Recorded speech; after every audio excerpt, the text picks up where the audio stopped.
Hivi wale bodaboda hasa wale wa kuunga, unakuta anatokea gerezani kwenda Tegeta Nyuki, yaani Kariakoo tu Tegeta Nyuki. Usiku huo foleni ni kubwa. Bodaboda ndio usafiri wa kuaminika, ndio usafiri wa kupenya penya. Umeona, sijui umenielewa. Bodaboda ndio usafiri wa kupenya penya, kuwahi kwa haraka umbali mrefu. Unakuta anachukua abiria pale gerezani Kariakoo. Bodaboda inaita, haya Tegeta Nyuki shilingi 4,000, Tegeta Nyuki shilingi 5,000. Ndo bei zao, sijui, sina uhakika, lakini ndo amejiwekea hivyo. Vichwa hivi viwili, mwanamke na mwanaume,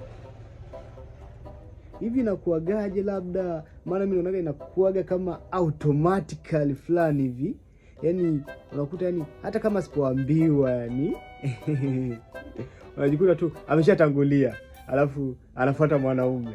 Hivi inakuaje? Yani hebu unahitaji comment hapo. Kama wewe ni bodaboda nipe comment, kwa sababu mimi sina experience sana, alafu bodaboda ndio wana experience. Yaani hivi wale bodaboda hasa wale wa kuunga, unakuta anatokea gerezani kwenda Tegeta Nyuki, yaani Kariakoo tu Tegeta Nyuki. Usiku huo foleni ni kubwa. Bodaboda ndio usafiri wa kuaminika, ndio usafiri wa kupenya penya. Umeona, sijui umenielewa.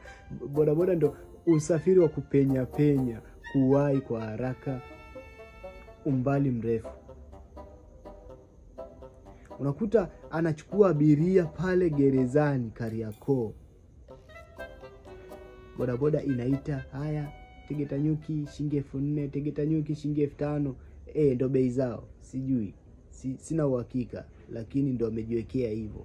Vichwa hivi viwili, mwanamke na mwanaume, hivi inakuagaje? Labda maana mimi naona inakuaga kama automatically fulani hivi, yaani unakuta, yaani hata kama sipoambiwa, yaani unajikuta tu ameshatangulia, alafu anafuata mwanaume. Hivi inakuaje? Yani hebu unahitaji comment hapo. Kama wewe ni bodaboda nipe comment, kwa sababu mimi sina experience sana, alafu bodaboda ndio wana experience. Yaani wanaona matukio kama yale yakitokea mara kwa mara, kaza wa kaza. Watupe yani inakuagaje? Yani inakuagaje? Yani mimi nataka hapo inakuagaje yani.